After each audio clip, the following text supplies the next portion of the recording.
And hello again. This is Johnny Tremain by Esther Forbes and illustrated by Lynd Ward, published by Houghton Mifflin Harcourt. Continuing in Chapter 9, The Scarlet Deluge. And we're going to be reading Section 2. We had just finished about Chapter 1, how Johnny hanging around the Afric Queen and kind of listening for things. Everybody's listening. The Patriots are trying to figure out what the British are going to do next. And so the washerwoman who keeps an eye, she's spying on the inside of the place. She calls Johnny over and says, hey, I found these letters. This Lieutenant Stranger was writing a letter to Miss Lavinia saying he couldn't make her party because they had, well, actually, she just says, I can't read, but here are the scraps of these letters he threw away. and so in the letters, they piece them back together, Rab, Mr. Lauren, and Johnny, and they're looking at it. And so the first one was like just too rude, saying, I can't make it. But the second one, he had said too much. And so in this letter, they discovered that the British are going to move out into the country and take over these stores. But of course, because they find out, they send Paul Revere. He goes riding 60 miles in the icy conditions, and the His Majesty's military stores, everything was stolen by the rebellious Americans. So it was really because of that letter. And so anyway, Section 2 is kind of what happens after that. So here we go. Even in the old days of the Lapham shop, Dove would have been Johnny's friend if Johnny would have had it. The enmity between them was the younger and smarter boy's fault. Remember, Johnny is younger. As soon as Johnny began to cultivate Dove, he was surprised at the response. Dove had always been lonely, and he still was. The Yankee boys threw bad words and oyster shells at him because he worked for the British. The British horse boys badgered him. Lieutenant Stranger thought he was the stupidest, laziest pig he had ever met, and told him so at least once a day. Colonel Smith was not above knocking him down if his horses were ill cared for. But Johnny's feelings toward Dove had changed. He's growing up. Dove was garrulous, indolent, complaining, and boastful, but it hurt Johnny when the other boys bullied him and his masters beat him. He was like a man who owns a dull, mean dog. He may punish it himself, but resents it if anyone else punishes it. For better or worse, Dove was now his own private property. Not literally, of course. It's just that's how he's feeling. He's got to protect him.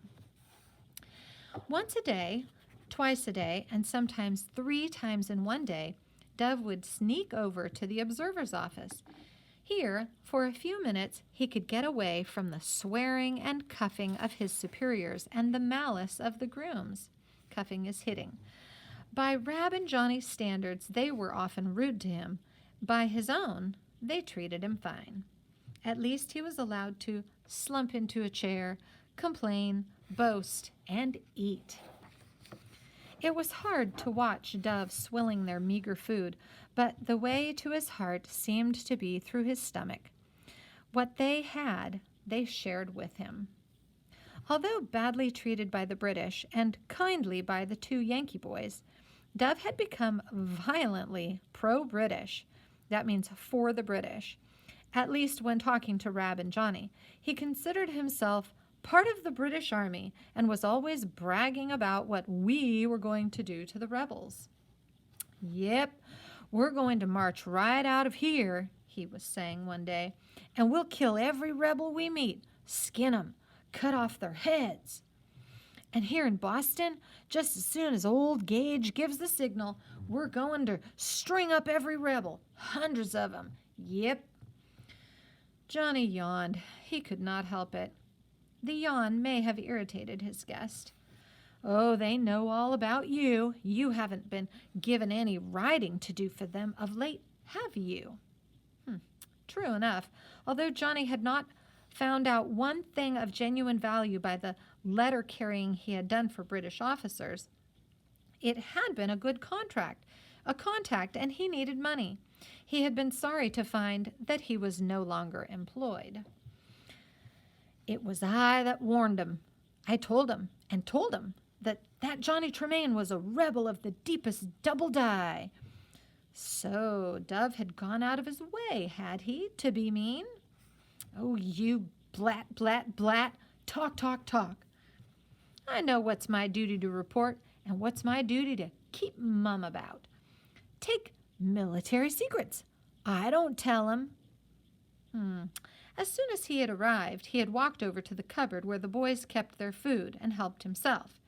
As he talked, the crumbs came dribbling out of the corner of his loose mouth.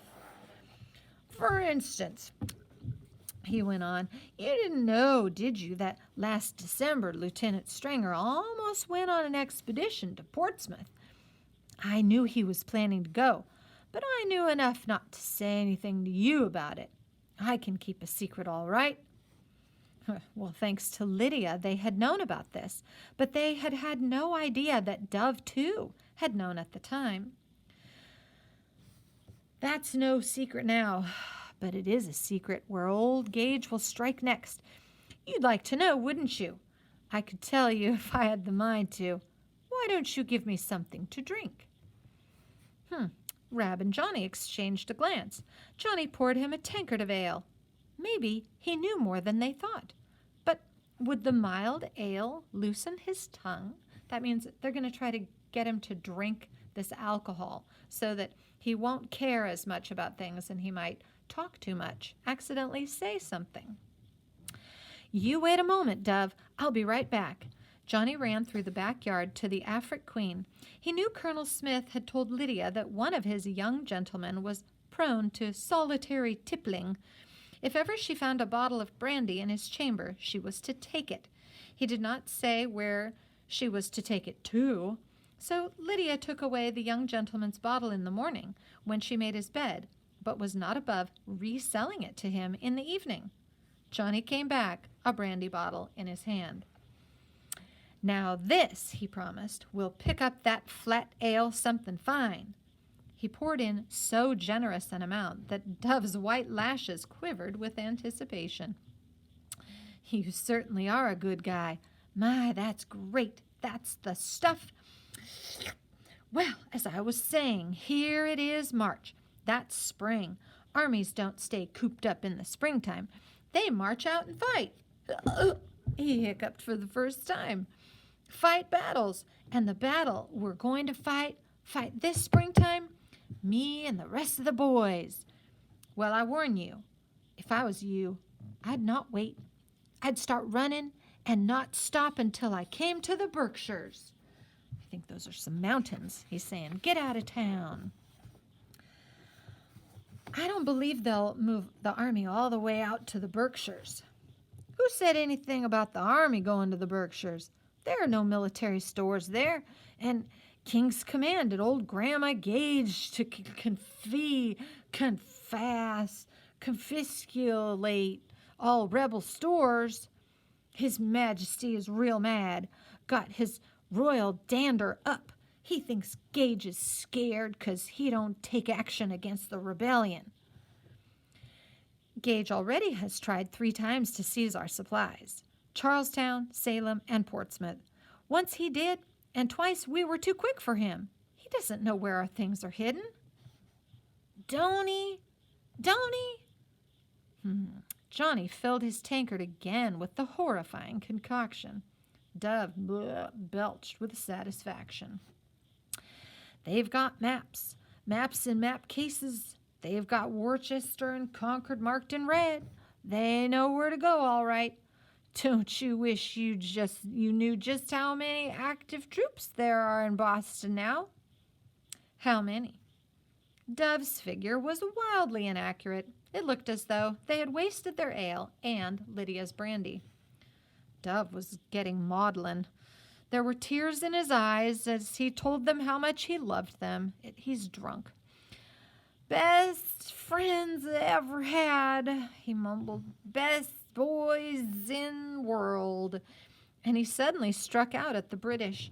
They're mean guys, he cried angrily. I'm going to the Berkshires with you two.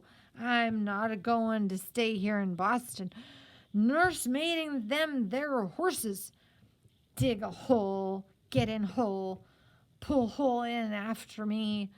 Keep safe till war's over. Boys, boys, he cried in alcoholic despair. You come with me. I can't stand for you to hang. I can't. And he burst into tears. Pull yourself together, Rab ordered sternly. He was less easygoing about some things than Johnny. Sure, I'll pull right out of here. He got unsteadily to his feet. I'm going to tell that Stringer I quit. Going to throw a curry comb in Colonel Swish's face. I'm going to... Oh, hold on there. No, you're not, Dove, said Rab, blocking the door. You're going to sit down, see, and cool off. It would never do to let Dove return to the inn in such a state. He'd get fired.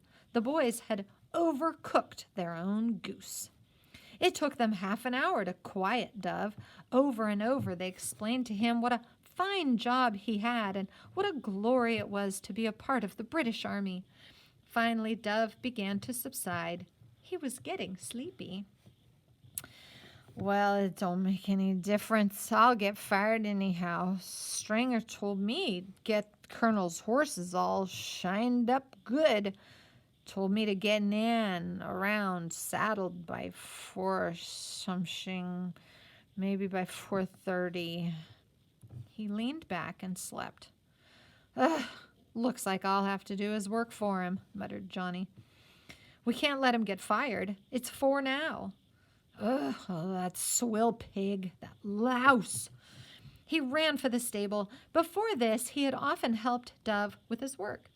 The colonel had 2 horses, the heavy yellow charger called Sandy he had brought with him from England, and the light pacing mare Lieutenant Stringer had picked out for him after he had decided Goblin wouldn't suit. Nan, this second horse, had easier gaits than the old war horse.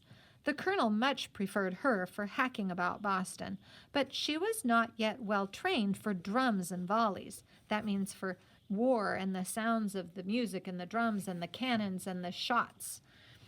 The colonel, a poor horseman, never risked his dignity on her when he went out with his troops. Then he rode Sandy. Nan was beautiful and affectionate. Sandy, sweet-tempered, old and wise. Johnny liked them both. As Dove slept, Johnny worked and whistled. At 4:30, he had Nan saddled and led her to the mounting block in front of the inn. The fat colonel could not mount or dismount from the ground, so he has to stand on a block so he can get on the horse. Take her back, boy, Lieutenant Stringer told him. Colonel Smith is bilious. Then he noticed it was Johnny, not Dove, and his handsome face brightened. He asked no questions. Look, you, he said, run, fetch your horse, and I'll take Nan. I want to show you how to jump. As soon as he realizes it's not Dove, because he just can't stand Dove, he sees it's Johnny, hard-working Johnny, who takes great care of the horses and is an excellent rider and knows how to love and care for Goblin. He says, fetch your horse. Let's go riding together. Stringer had already told him of the hurdles at the foot of the common.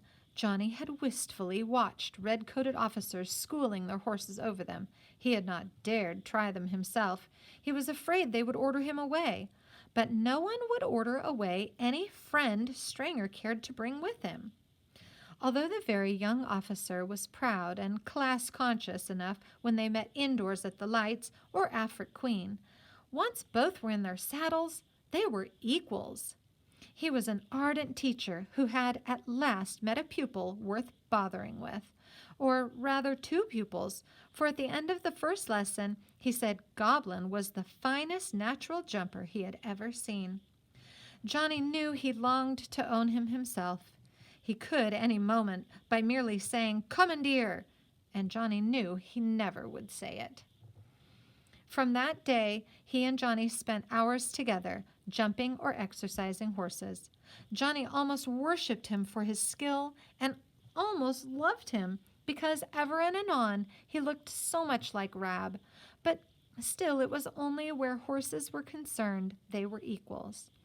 Indoors, he was rigidly a British officer and a gentleman, like upper class, and Johnny an inferior. This shifting about puzzled Johnny. It did not seem to puzzle the British officer at all. And there go the lights. And there goes the end of the video. So come back for the next one so you can find out what happens. Such a great story. Bye.